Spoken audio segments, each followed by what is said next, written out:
నమస్కారం. షరతులు వర్తిస్తాయి అనేది ఒక ఫీల్ గుడ్ మూవీ.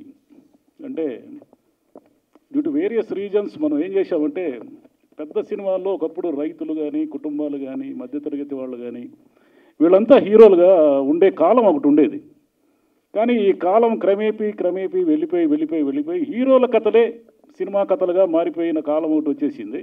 సరే, షరతులు వర్తిస్తాయి ఏంటంటే హీరో కథ కాదు ఇది, మన అందరి కథ ఇది. హీరో కుటుంబం ఒకటే కాదు, మనందరం మధ్యతరగతో లేదా దిగువ మధ్యతరగతో ఇవన్నీ చూసే వచ్చి ఉంటాం. కాబట్టి అసలు మన సమస్య ఏమిటంటే, మనకు డబ్బు లేకపోవడం సమస్య కాదు. డబ్బు ఏదో ఒక రూపంలో కష్టపడకుండా రావాలి అని కోరుకుంటామే, అదే సమస్య మనకు. అక్కడుంది సమస్య. ఆ సమస్యపైనే ఈ మొత్తం సినిమా అంతా కూడా నడుస్తుంది. నిజానికి హీరో అంటే ఏంటంటే ఫైటింగ్లు చేసేవాడు లేదా నలుగురిని దెబ్బ కొట్టేవాడు కాదు. రియల్ హీరో ఎవరంటే జీవితంతో ఫైటింగ్ చేసేవాడు. రియల్ హీరో చైతన్య దీంట్లో ఎలా ఉంటాడంటే, ఆ క్యారెక్టరు అతను లైఫ్తో ఫైట్ చేస్తాడు, జీవితం దెబ్బ తినకుండా చూసుకుంటాడు. అంటే తాను, తన చిన్న కుటుంబము, తాను ప్రేమించిన అమ్మాయితో పెళ్ళి. ఈ హీరో క్యారెక్టరు ఒక 2 సన్నివేశాల్లో నాకు బాగా ఇష్టమైన, ట్రైలర్లో కూడా ఉన్నాయి అవి, ఎంత హైలైట్గా ఉంటుందంటే, మామ అమ్మాయిని ఇవ్వడానికి పెద్దగా ఇష్టపడకపోతే ఒక మాట అంటాడు, నీ బిడ్డనిస్తే అమ్మలాగా చూసుకుంటాను మామ అంటాడు. నిజంగానే అట్లనే చూసుకుంటాడు ఆయన. తర్వాత ఒకానొక సిచ్యువేషన్లో అమ్మాయి బోరున ఏడుస్తూ ఒక క్వశ్చన్ వేస్తుంది, ఏం మనిషివయ్యా నువ్వు, నీకు అసలు కోపమే రాదా అంటుంది. అది ఈ చైతన్య గారి సినిమాలో క్యారెక్టరు.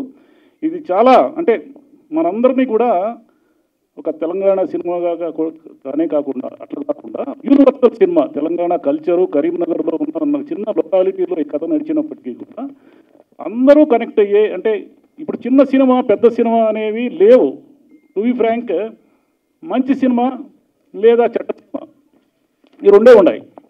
మంచి సినిమాకి బౌండరీస్ లేవు. మొన్న బలగం చూసాము, అది చిన్న బడ్జెట్తో వచ్చింది, దాని రేంజ్ ఎక్కడికో వెళ్ళిపోయింది. కాంతారా చూసాం, అసలు మన భాషే కాదు, మనకు తెలియదు, కానీ ప్రపంచమంతా చూసింది. మంచి సినిమాని ఈరోజు ప్రపంచమంతా చూస్తూ ఉంది. షరతులు వర్తిస్తాయి కూడా అలాంటి మంచి సినిమానే. కానీ ఇంకో మాట చెప్పాలి, ఈ సినిమా అంటే ఇక్కడ వెనక కనిపిస్తూ ఉండేది ఒక గులాబీ అనుకుంటే, ఈ గులాబీ వెనక ముళ్ళు చాలా ఉన్నాయి. ఆ ముళ్ళన్నీ దాటుకొని వచ్చిన అక్షర్ కుమార్ నాకు తెలుసు. అంటే ఈ సినిమాని కాపాడుకోవడానికి అంటే సమిష్టి కృషి కదా, ఎక్కడ ఏ చిన్న లోపం జరిగినా కూడా అదంతా తన భుజానే వేసుకొని, తానే అందరినీ సమన్వయపరుచుకుంటూ, తానే కష్టపడుతూ, తను నమ్మిన నిర్మాతలు ఎక్కడ ఏ చిన్న విషయంలో కూడా నష్టపోకూడదు, ఏ చిన్న విషయంలో కూడా ఇబ్బంది కలగకూడదు అనుకుంటూ ఒక సుదీర్ఘమైన ప్రయాణం. నిజానికి షరతులు వర్తిస్తాయి సినిమా తీయడం వెనుకున్న కథనే ఒక సినిమా తీయచ్చు, అంత కథ ఉంది దీని వెనక.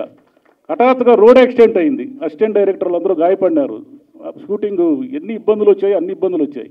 కానీ అవన్నీ దాటుకుంటూ ఇంత దూరం వచ్చి ఈరోజు మనందరి ముందర ఈ ట్రైలర్ లాంచింగ్ చేసి మార్చి 15వ తేదీ సినిమా చూడండి, హాయిగా ఉంటుంది సినిమా.